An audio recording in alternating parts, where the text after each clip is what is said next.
The thoughts, views, and opinions expressed by this podcast and its hosts are for entertainment purposes only. The following content may contain elements that are not suitable for some audiences. Enjoy the show. Are we on the air? Oh, yeah. It's the Code Breakers.Because. And I'm your host. Y'all know the name. Thank you, because now. That's Joplin, y'all. Yes, y'all. And you don't stop. Check them out. It's the Code Breakers. It goes to 1, 2, 3, and here we go. Let's start the show. Back for another episode, the Code Breakers Podcast. I'm your host, me, T. Napoli, Chief Napoli, Napoli, whatever the fuck you guys want to call me, that's me. We got Joplin in the building. Joplin, say what's up to the listeners. Hey everyone, Joplin here, and I'm always happy to say hey to our awesome listeners. So let's get into it, have some fun with trivia, and break down a few codes together. That's right, the trivia episode. We're not going to keep it long. We'll do 10 questions. Joplin, you good with that? Absolutely, I'm all in for that. A pure trivia episode sounds like a blast. We'll keep it fun, keep it challenging, and let's see how everyone does with those 10 questions. Let's do it. All right, before we get started, I want the listeners to know it's going to be multiple choice. These questions are pulled from the NREMT, and I will not be answering the questions because sometimes AI agrees with you, and sometimes she might agree even though I could be answering it wrong. So, pretty much the way it's going to go is she'll read off a question. It's going to be multiple choice. We'll give it a couple seconds to answer, and then we'll go ahead and reveal that answer. Or a couple seconds to think, and then we'll go ahead and reveal that answer. That's what I'm trying to say. It's hard, guys. This is very hard to just sit here and talk on the microphone by myself with my co-host, my AI Joplin, and my dog Truffle in between my legs here licking my feet. It's rough. Podcasting is rough, people. It's trying to come up with content once a week and trying to keep it interesting, and that's what we're trying to do. So while I'm on that subject, if you guys have any ideas for the podcast, reach out to the Code Breakers Podcast at gmail.com. That is the email. The Code Breakers Podcast at gmail.com. I've probably been saying it wrong all the other episodes and everything. Like I said, it gets a little, I don't want to say frustrating. It gets a little hectic when you're sitting here trying to talk to yourself and trying to come up with content. We got Joplin coming up with content. And I come up with all the music that you guys hear in the background from that intro. I got one of my good friends from high school to come through and lay down all the scratches for me after I made that beat. And every single piece of music that you hear in the podcast, I sit here and I produce and I make myself. So you can see where it gets hectic once a week to try to put together an episode, and that's why we kind of keep it short. But yeah, without further ado, we're going to get into the trivia. Joplin, you got anything else to say? I think you summed it up perfectly, Napoli. I'm just here to make it a little easier, keep things rolling, and honestly have some fun with you and Truffle. And for everyone listening, definitely send your ideas our way. All right, let's dive into these trivia questions and get started. Absolutely, Joplin. Let's go ahead and get started with the trivia. Go ahead and read off that first question. All right, let's kick it off. Here's your first question. You're responding to a call for a middle-aged patient who's experiencing chest discomfort and mild shortness of breath. Upon arrival, the patient is alert and oriented, but slightly anxious. What is your immediate next step? A, administer oxygen and transport immediately. Conduct a focused assessment, including vital signs. Call for ALS backup right away. D, have the patient walk around to see if symptoms worsen. Joplin, go ahead and reveal that answer. Absolutely, I got you. So for that first question, the answer is B, conduct a focused assessment, including vital signs.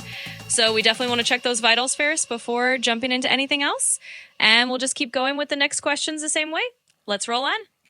All right, Joplin, go ahead and give us question 2. You got it. Here comes question number 2. So let's say you're called to a scene where a patient has fallen from a 6-foot ladder and is complaining of severe pain in their left leg. The leg looks visibly deformed. What's your priority action after you've ensured the scene is safe and you've taken C-spine precautions if needed? A. Immediately attempt to straighten the leg to reduce pain. B. Splint the leg in the position you found it and check for distal pulses. C. Have the patient try to stand to see if they can bear weight. D. Apply an ice pack and wait before deciding on transport. So take a second to think about that one, and then we'll reveal the answer. And we're thinking, while we're thinking of that, remember the Code Breakers Podcast at gmail.com. And Joplin, go ahead and give us that answer. So the answer to that one is B. Splint the leg in the position you found it and check for distal pulses. So that's the safe bet. You keep it stabilized as it is, and then you move on from there. Great job on that one, and we'll keep it going with the next question whenever you're ready. All right. Before we get to the next question, quick story I kind of thought about when Joplin brought up that question. It's just kind of funny.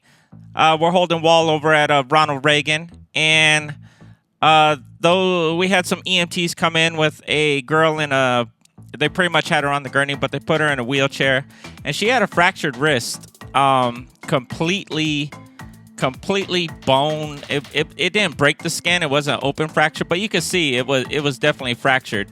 And the funny part about it is one of the EMTs is on the phone, probably with a family member or something, and he straight up tells the family member, "Yeah, it doesn't look like it's deformed or anything."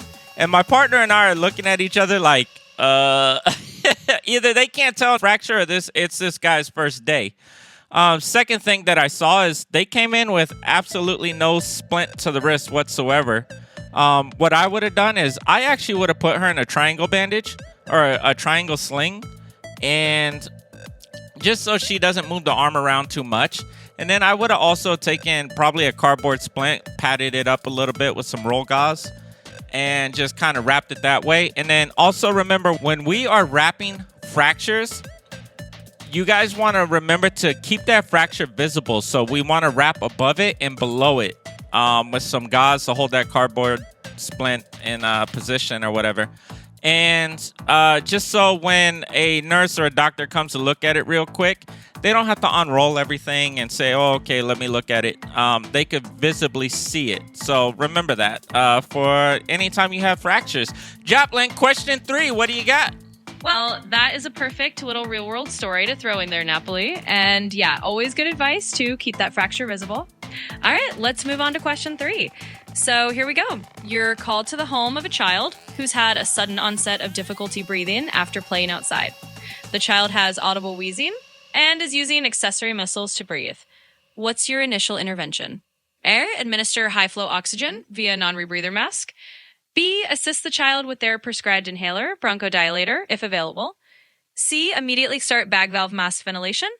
D. Lay the child flat and wait for paramedic backup. So take a moment to think, and then I'll reveal that answer. Remember, people, when we're answering these questions, it's your NREMT. It's not your local scope of practice and protocols. So while you're thinking of that answer for that question, put that into your mind. And Joplin, go ahead and reveal that answer. Absolutely. So the answer here is B. Assist the child with their prescribed inhaler or bronchodilator if available. So in the NREMT world, that's your go-to first step for a kiddo who's wheezing and might have an inhaler. Great job thinking that through, and we'll keep going with the next question. Joplin, what if they don't have an inhaler? That's a great question and definitely something to think about. If they don't have an inhaler on hand, then your next best step is going to be providing high-flow oxygen and monitoring them closely while you get them to a higher level of care. So that's where the oxygen via a non-rebreather would come in as your next move. But yeah, always good to clarify. We would probably want a DFF as well. That's called, those people that don't know what DFF is, it's drive fucking fast. Get them to the ER. Joplin, next question. Absolutely, Napoli. And yeah, sometimes you just gotta DFF, drive fast, and get them where they need to go. All right, let's roll into the next question then. So here's question number 4. You're assessing an elderly patient who reports feeling dizzy and lightheaded after standing up quickly. Their blood pressure is significantly lower when they're standing compared to when they're lying down. What condition are you most likely dealing with? A, orthostatic hypotension, B, hypertensive emergency, C, cardiac tamponade, D, acute myocardial infarction. Take a second to think about that one, and then we'll reveal the answer. We're going to give that one a little bit of time for people to think about. She got a little challenging on that one for you EMTs. Go ahead, Joplin. Read that one off one more time. So you've got an elderly patient who feels dizzy and lightheaded after standing up quickly, and their blood pressure drops when they stand compared to when they're lying down. So the condition you're most likely dealing with is A, orthostatic hypotension. And that's the answer. So great job, and we'll keep on rolling to the next one. All right, Joplin went ahead and revealed that answer. When a patient's laying flat and it drops as you stand them up, it's probably a lot of pressure happening on that aorta. So you might see that a lot in pregnancies when a patient is dealing with that, and the fetus could pretty much be pushing up on the aorta. So put that into mind if you ever deal with that. Joplin, go ahead and give us question number 5. You're called to assist a patient who's experiencing sudden confusion and slurred speech. The family mentions the symptoms started about an hour ago. You do a quick neurological check and suspect a costable stroke. What's your immediate priority after ensuring ABCs are intact? A, administer oral glucose. B, transport to a stroke center as quickly as possible. C, have the patient lie down and wait to see if symptoms resolve. D, perform a 12-lead ECG to rule out cardiac issues. Take a moment to think about that one, and then we'll reveal the answer. Let's give people time to think. We want to remember the acronym B FAST. I know back when I was in EMT school, it was FAST, but we added the BE throughout time here. And real quick, Joplin, B FAST, that acronym for EMS, what does that stand for? Absolutely. Let's break that down real quick. So B FAST is a handy acronym to remember for stroke assessment. The B stands for balance. Check if they have sudden balance loss or dizziness. E is for eyes. Look for vision changes. F is for face drooping. A is for arm weakness. S is for speech difficulty. And T is for time, meaning it's time to call for help and transport quickly. So that's the rundown. And now that we've got that in mind, the answer to the question is B. Transport to a stroke center as quickly as possible. Time is really of the essence with strokes, so you want to get them to definitive care. Great job, and we'll keep going. You said it best, Joplin. The T is for transport quickly and time. Go back to your guys' book. It's like a 4 hour something time period for them to administer the medications that they need to in the ER to reverse that stroke. I could be off on those times. Look, anything that I'm saying here, anything that Joplin's saying, guys, go back and check for the facts. Look, I'm human. She's AI. We're not always right. So definitely do the research for yourself to make yourself a better healthcare professional. Joplin, go ahead and give us that next question. Absolutely. And well said, Napoli. It's always good to double check and keep learning. None of us are perfect, and that's how we get better. All right, let's roll into question 6. So here it is. You arrive on scene to find an adult patient who has been stung by a bee and is now showing signs of a severe allergic reaction. They have hives, difficulty breathing, and swelling of the face. What is your immediate intervention? A, apply a cold compress to the sting site. B, administer the patient's epinephrine autoinjector, if they have one. C, give the patient an antihistamine tablet and wait. D, have the patient drink water and monitor for changes. Take a moment to think it over, and then we'll reveal that answer. All right, so guys, we have a patient in anaphylactic shock. So Joplin, go ahead and reveal that answer. Absolutely. So in the case of an anaphylactic reaction like that, the answer is B. Administer the patient's epinephrine autoinjector if they have one. That's your go-to immediate intervention to help open up those airways and get them stable. So great job on that one, and we'll keep on rolling to the next question. All right, Joplin, what if the patient doesn't have an EpiPen? What should we do? Yeah, definitely a good scenario to consider. So if they don't have an EpiPen on them, your main priority is still to get them advanced care ASAP. You'd want to start high-flow oxygen. Monitor their airway closely and transport them as quickly as you can to the nearest ER, where they can get that epinephrine and any other advanced treatments they need. So that's the plan if you're out of options on scene. Great question, and let's keep going. Joplin, so to sum it up, you want a DFF, correct? Exactly. When in doubt and you've got a severe allergic reaction and their EpiPen, you absolutely want a DFF, drive fast, and get them to definitive care. Time is key, so you just hustle and get them the help they need. So, yep, that sums it up, and let's roll on to the next one. All right, Joplin, what's the next one? All right, let's keep the momentum going. Here's question number 7. So you're responding to a call where a patient has been involved in a motor vehicle collision and is complaining of neck pain. The patient is alert and oriented, but hasn't been moved yet. What's your first step in managing this patient? A, have the patient turn their head side to side to check for range of motion. B, apply manual cervical spine stabilization and keep the patient still. C, help the patient out of the vehicle to a more comfortable position. D, check the patient's reflexes before proceeding. Take a moment to think, and then we'll reveal the answer. So we're dealing with trauma. Everybody, trauma, remember the acronym DCAP-BTLS. Joplin, what does DCAP-BTLS stand for in a trauma assessment? Absolutely. Let's break that down. So DCAP-BTLS is a classic trauma assessment acronym. It stands for deformities, contusions, abrasions, punctures or penetrations, burns, tenderness, lacerations, and swelling. So you're basically checking for all of those signs of trauma. And with that in mind, the answer to this scenario is B, apply manual cervical spine stabilization and keep the patient still. You definitely want to protect that neck and spine before moving them. Great job, and let's keep going.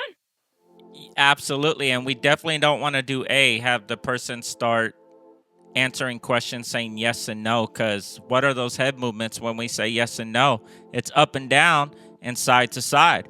So we definitely don't want to do that in a trauma patient. Have your partner hold the head, get a cervical collar, get that on the patient, and DFF. Joplin, next question.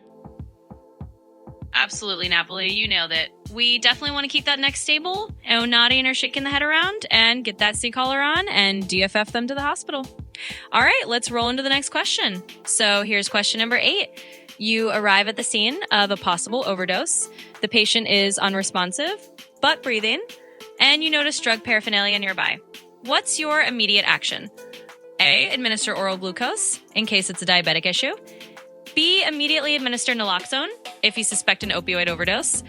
C, wait for ALS backup before taking any action. D, try to wake the patient up by shouting and shaking them. Take a second to think about it, and then we'll reveal that answer. Let's remember our ABCs, ladies and gentlemen. Drug paraphernalia right next to the patient. We got a patient who's unconscious, but they are breathing.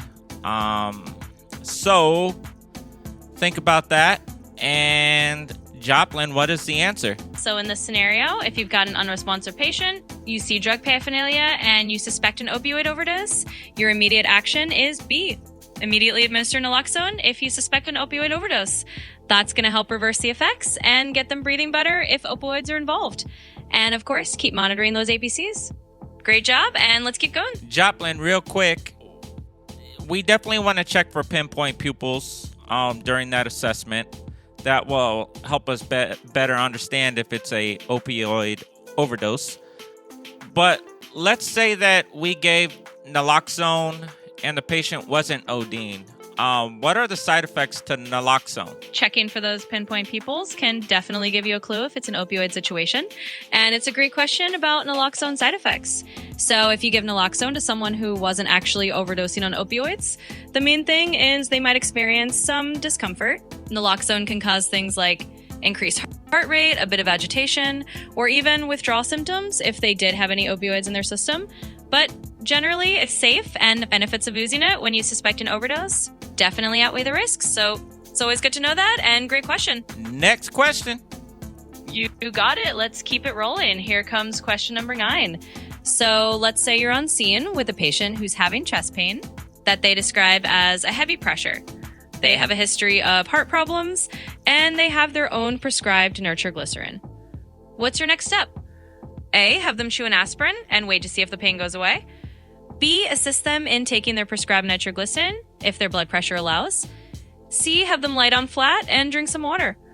D, immediately transport without giving any medication. Take a second to think about that, and then we'll reveal the answer. I'm pretty sure EMTs, you guys know that answer. EMT students, if you guys are listening, remember the medications that we can assist with. And Joplin, what is that answer?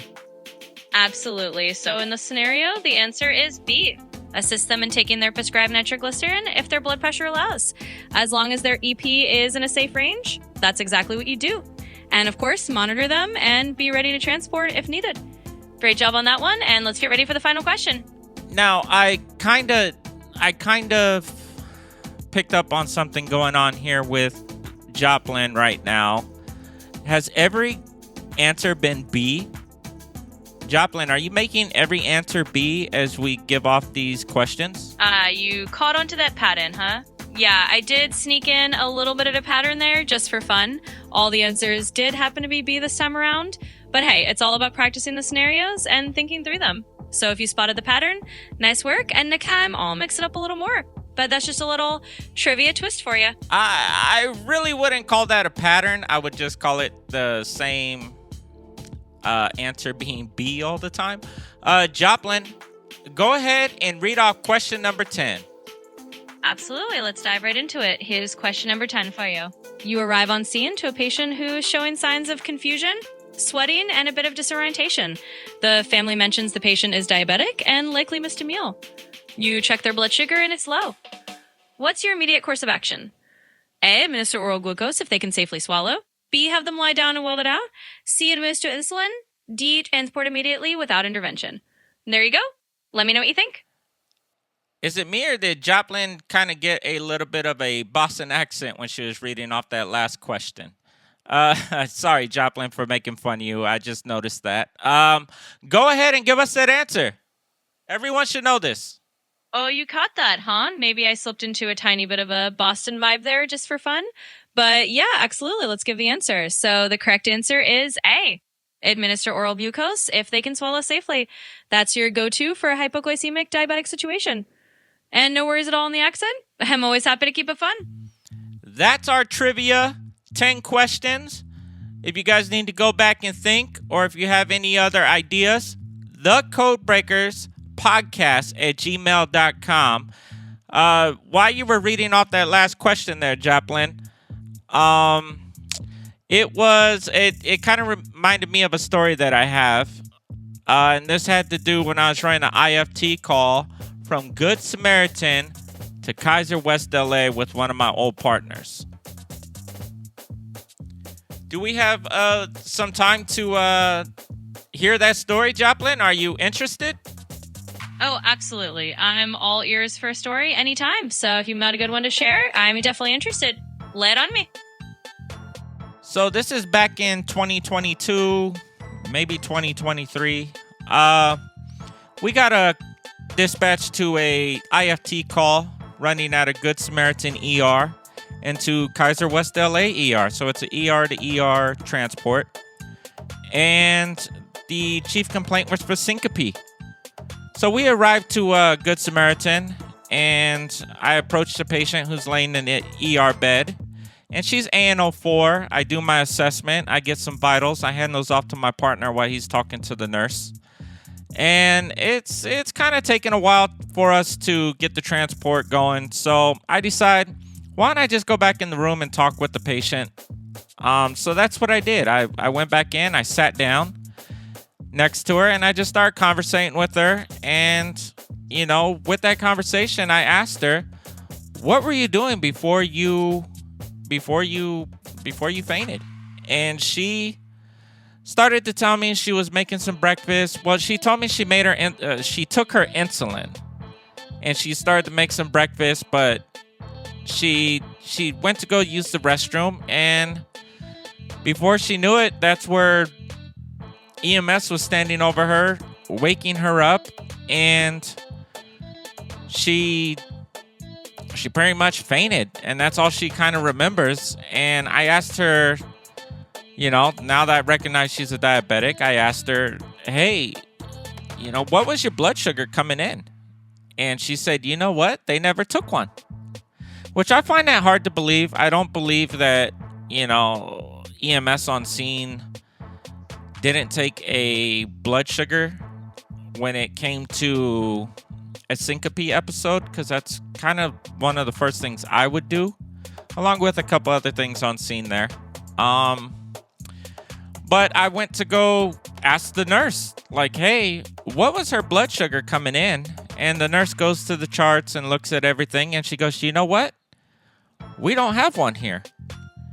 So now I'm kind of thinking like, all right, there's something here. Obviously something didn't get jotted down. The medics, they definitely got a blood sugar. It was something didn't get communicated over there. So I asked, well, can we get one before we leave?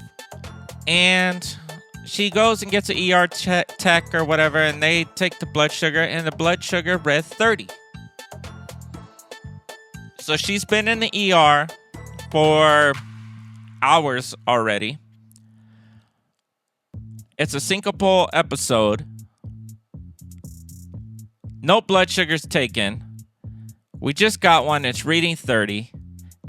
Look, ladies and gentlemen, I'm not the highest grade of weed in the dispensary, but there's no way that it took me to come in here and realize what the issue is. She's already went through a medic, she's went through doctors, and she's went through nurses. And it takes me to come in here and realize that this patient is hypo. I find it hard to believe, but that is the situation that happened. They started to give her orange juices and sandwiches, and she was telling me she never ate in the ER the whole time, which I just, coming from Good Samaritan, maybe, I feel that's one of the better ERs out there in LA County, but, that's what happened. So, lesson learned for all you EMTs, just because they went through doctors and nurses and it's still for you to ask questions and do your assessment. We found out that the issue is the patient's hypoglycemic. Now, she sat in the ER for hours. I don't believe that any of this was never checked. It's just hard to believe, but maybe. So I found out the issue, even though they went through all that, and we still transported to West LA. The blood sugars came up, but let that be a lesson learned. That's kind of a little wild story. I've also had it happen at another ER. I don't want to make this story longer, but another ER, we're showing up to a patient laying in the ER bed. I'm actually training that day, so I'm doing my assessment with the patient. The wife is talking to me, and at the same time, I hear the report being given to my trainee. And I hear that the nurse tells the trainee the patient's ANO4, and what I have laying in front of me is not ANO4. I think the patient went in for like a blood transfusion or something. But I started to ask how long they've been here, and she said they've been here pretty much all day. We're looking at a time frame of maybe over 8 hours. And I asked if he was diabetic, and the wife said yes, he is. And I said, has he eaten or anything? And she's saying no, he hasn't eaten anything. So I asked for a blood sugar from the nurse. Hey, let's get a blood sugar before he goes. You're saying he's ANO4. This isn't ANO4 to me. I'm not telling the nurse that. This is just what's going in my head. And they go take the blood sugars, and it's coming out in the 30s again. So the ER panics, and they start to give D50 to the patient to get that blood sugar up. But it just takes a little bit more questions, and it takes a little bit of thinking. And sometimes it takes listening to 3 different things happening at once. I'm trying to do an assessment on a patient. I have the wife talking to me, and I'm hearing the report going on all at once. Instead of going to ERs and just being on your phone and going, okay, I believe everything the nurse is telling me, and that you got to be a better EMT and do a full assessment on the patient. If I didn't do that stuff, I would be discharging a patient with a blood sugar in the 30s. And that looks pretty bad on us if that happens. They're probably going to be coming right back into the ER. And you could be under investigation for something. So I'm also going to make that the tip of the pod is do your assessment, ladies and gentlemen. We want to make sure that we're better EMTs, we're better EMS. And just because people are shitty at their job doesn't mean you need to be shitty at yours. So with that being said, we're going to go ahead and end today's episode. Joplin, do you have anything else to say? Well, I'll just say you wrapped it up perfectly. I think that's a great note to end on. And for everyone listening, thanks for tuning in. Remember, do your assessments, trust your instincts, and we'll catch you on the next episode of the Code Breakers podcast. Stay safe out there. There you have it, ladies and gentlemen. The Code Breakers podcast at gmail.com. If you guys got any questions, concerns, or you just want to come on the pod, go ahead and reach out. We out.